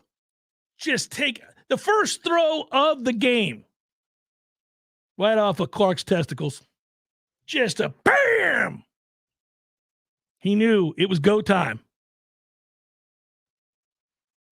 So then round 2, hit him dead in the face. I like how Clark's immediate thought is, man, I know Dad did that on purpose. Dad's got his A game today. Yeah. Oh, I was bringing it. Now, I never got in trouble, but I did hit my wife in the gut. She was on the other team, and it was close range fire. She missed. She's not accurate enough is what I told her later. She had a shot. She had an opportunity. She's like, Matthew, 5 yards, 6 yards from me. I didn't see her. She was a sneak. She's coming up on the left side. I'm concentrated on Bryce and Clark and my nephew, Carter, who's athletic. So I'm like, okay, these are the people I got a problem with, right? I got to really know what I'm doing here. She sneaks up to the left side. My peripheral vision alerts me, hey, green shirt. I turn, I see it's her. It startles her. She throws the balloon, but out of fear, not like with conviction the way you would when you're there to win the game. She threw limp-wristed and soft. It sailed way wide, and I had the opportunity.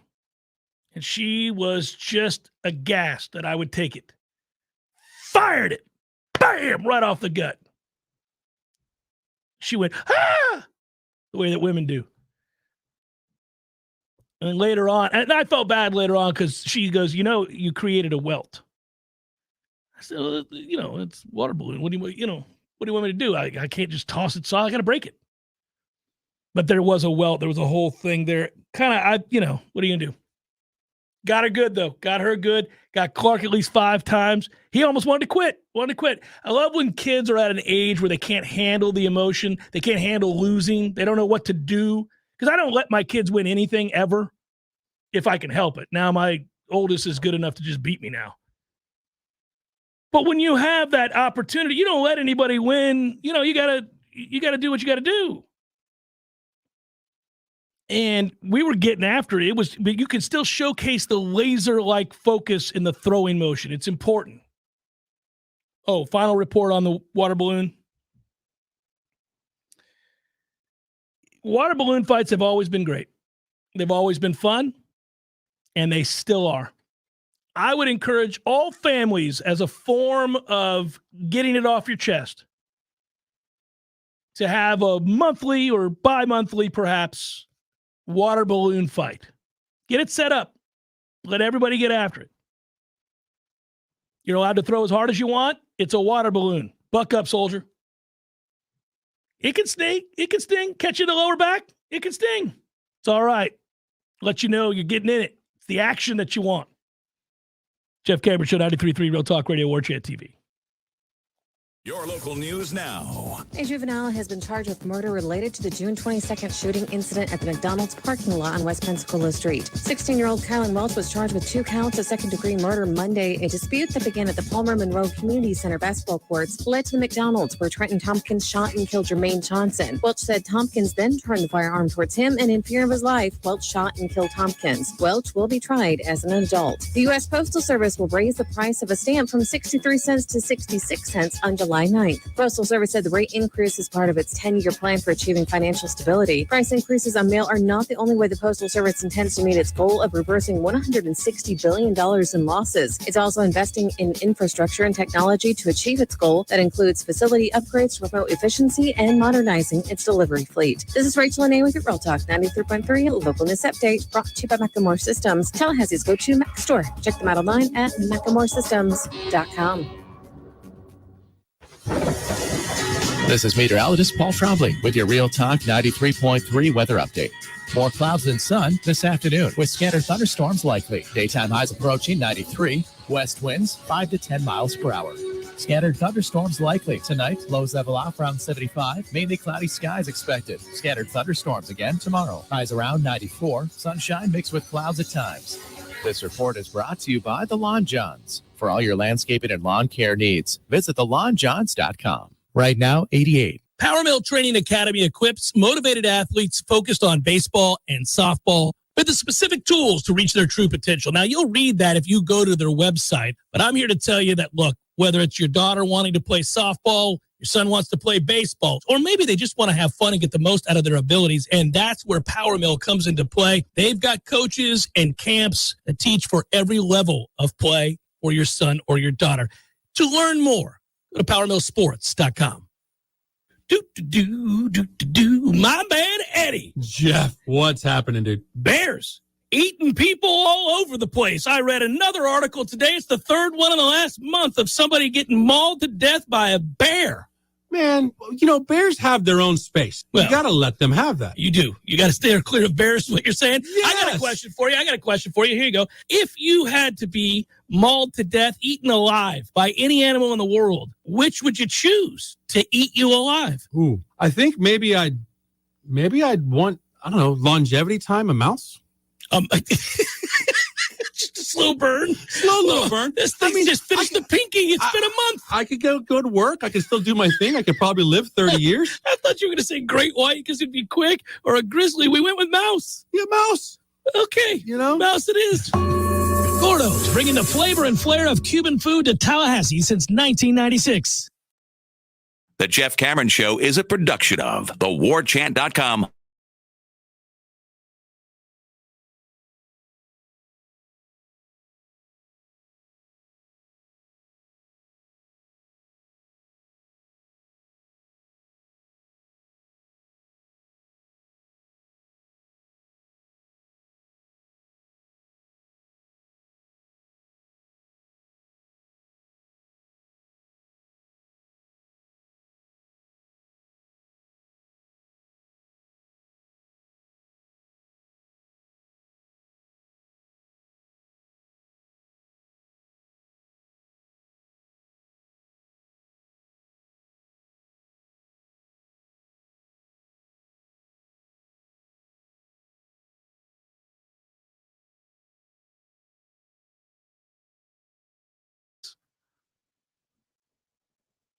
Quick look at the American League East will tell you that the Rays have a 99% chance of making the playoffs as they sit at 57-31.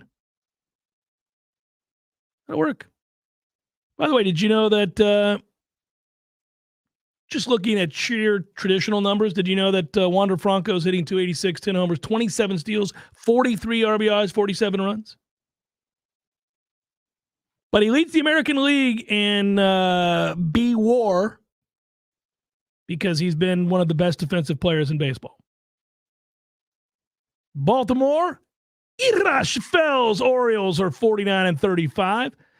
50-50. 50-50 on the playoffs. The Yankees are 48-38, 75% chance to continue their playoff trend. They somehow tread water with Aaron Judge. You know, it's funny. All of the numbers with Judge out of the lineup suggest that they're just a below average team. When he's in the lineup, okay. That's where you look at a guy, you know, Matthew, and you're like, well, that guy, that's kind of, that doesn't just lengthen the lineup. It changes the game. Toronto is 46-40. Bo Bichette, Lakewood High School, pimp. Man, those guys should always make the playoffs. You've got Bichette and Vladdy and Chapman and Springer. Like, how the hell are you not making the playoffs, right? Boston's at 500, who, if I told you before the season Boston was going to be at 500, you'd be like, oh, okay, well, that's, you know, that's decent. But what if I turned around and told you they're at 500 and you have Sale, 60-day IL, Corey Kluber, 15-day IL. Garrett Whitlock, 15-day IL. James Paxton, 40-man. Like, we go on, like you would. How? How's it possible? Central's weird. Bunch of teams that, the Twins are one game above 500, have a 66% chance to make the playoffs. Then it's 42-43 Cleveland. Detroit's 10 games under 500. The Sox are 13 games under 500. And the Royals are a robust 25-61. That'd be a 0% chance of making the playoffs. The West has Texas at 51-35. How many of you knew Texas was 51-35?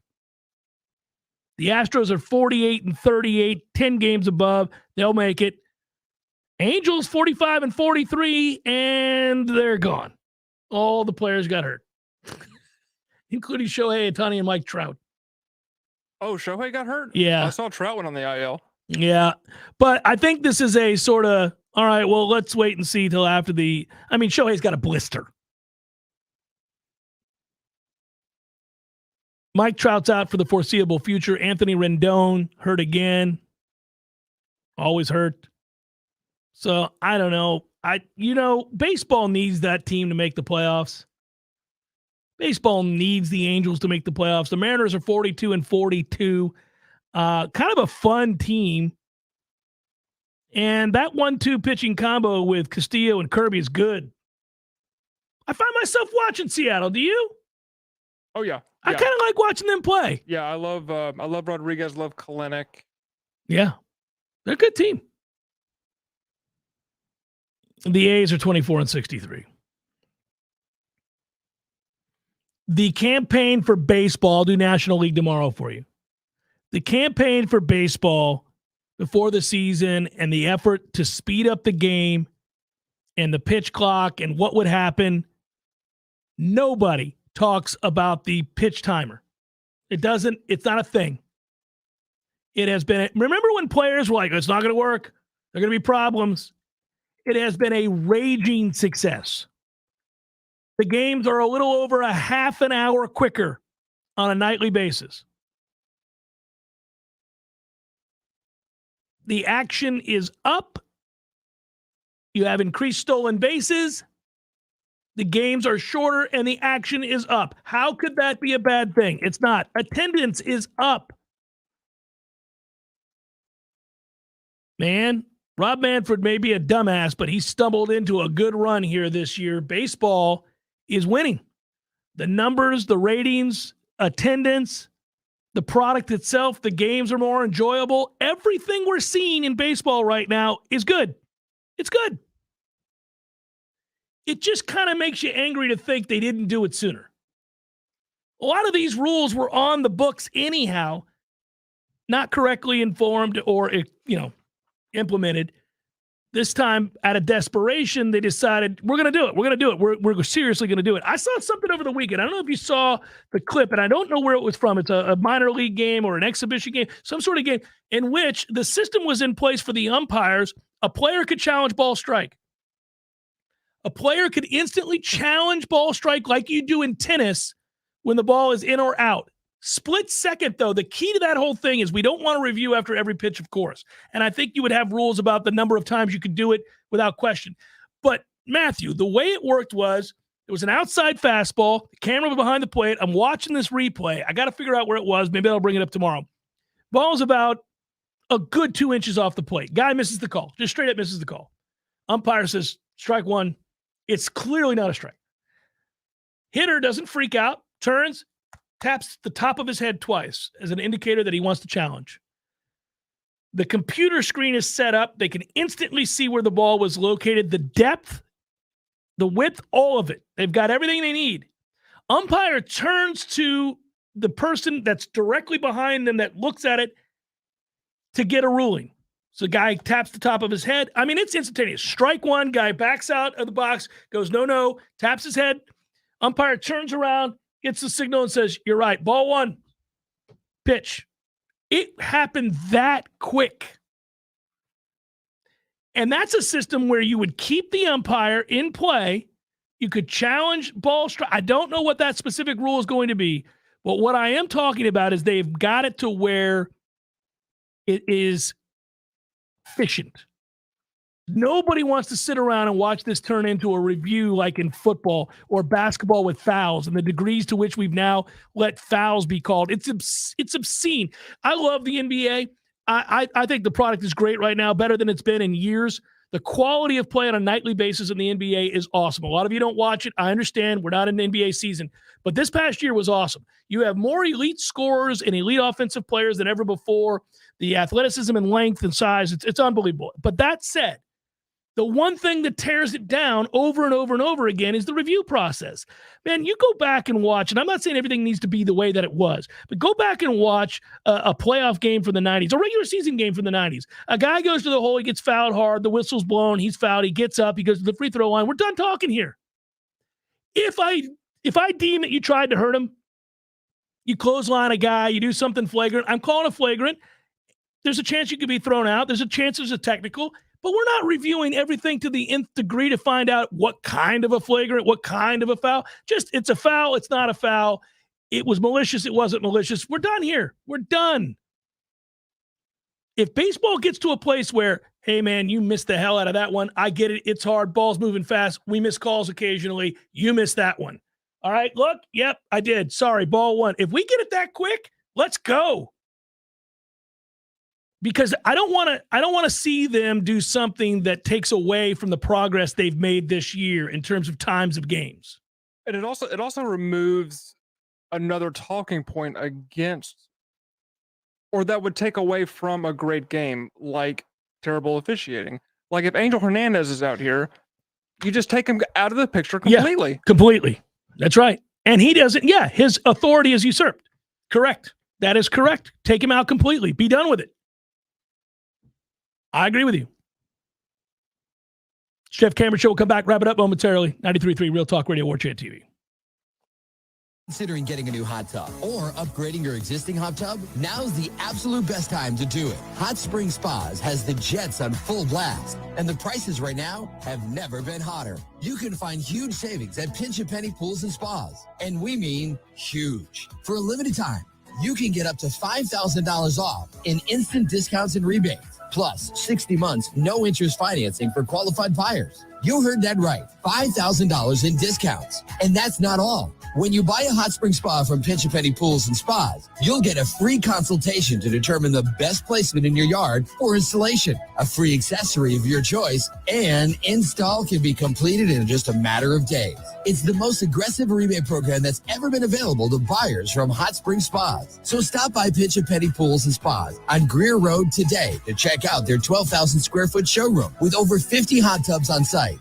If you're ready to relax, Pinch a Penny Pools and Spas is ready to show you how. Hi, this is Jamie McClenny from Trek Financial in Tallahassee.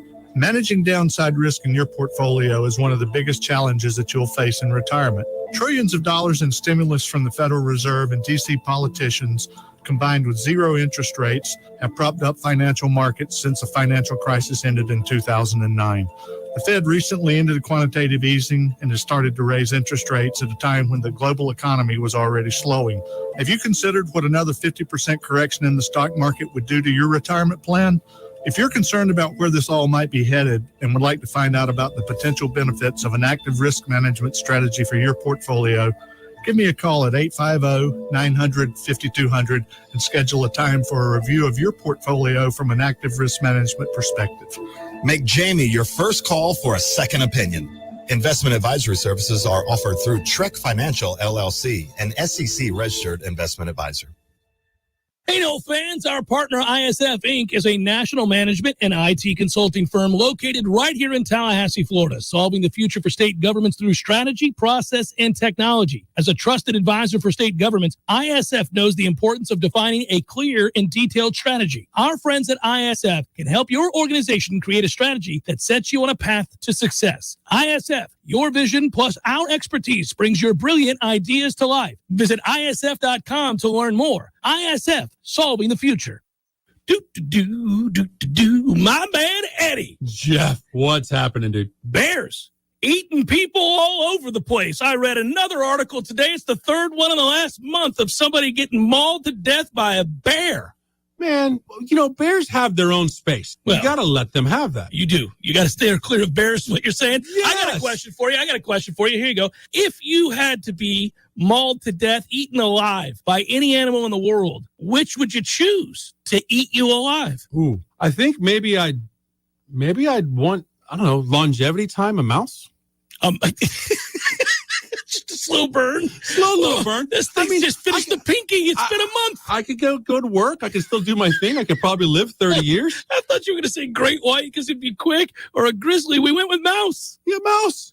Okay. Mouse it is. Gordo's bringing the flavor and flair of Cuban food to Tallahassee since 1996.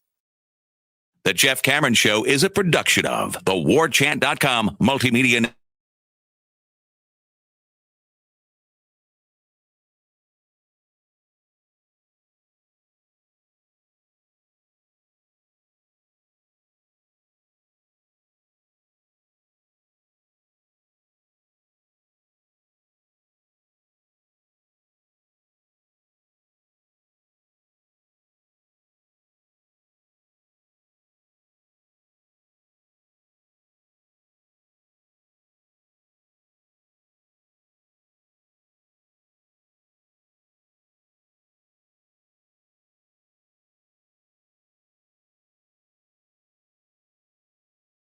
Reasons, and it's not a thing where you're like, oh well, it demeans them.